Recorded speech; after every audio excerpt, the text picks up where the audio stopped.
台南好尾寮紧急救援队是一支由民间自发组成的救难志工团队，在2010年成立，为当初的5人发展到如今，已经成为超过30人的专业队伍。15天来参与救援这场重大灾难，无求回报付出，使人感佩。我们是从民国99年开始正式成军之后，有经过我们的高雄气爆，就为了88风灾，隔年的919风灾，还有我们的维冠大楼倒塌的一些救灾，然后到今年，尤其是今年的丹纳斯台风，到帮很多区，尤其是七股区去帮他们那个屋顶的帆布，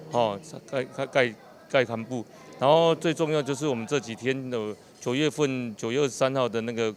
花莲的光复的堰塞湖的灾难，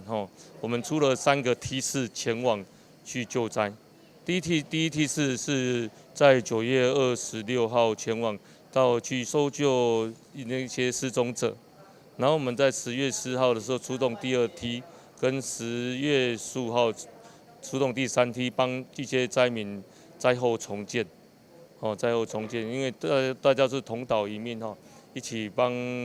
台湾把这些灾民能够把灾害降到最低。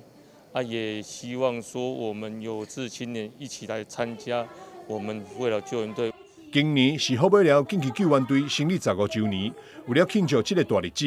同时也为了队员救灾辛苦，好尾寮紧急救援队19日在永康办理联谊餐会，让大家欢喜斗阵，同时安排 CPR 急救救援示范，让参与的贵宾好朋友学习到正确急救知识。台南新闻张世伟采访报道。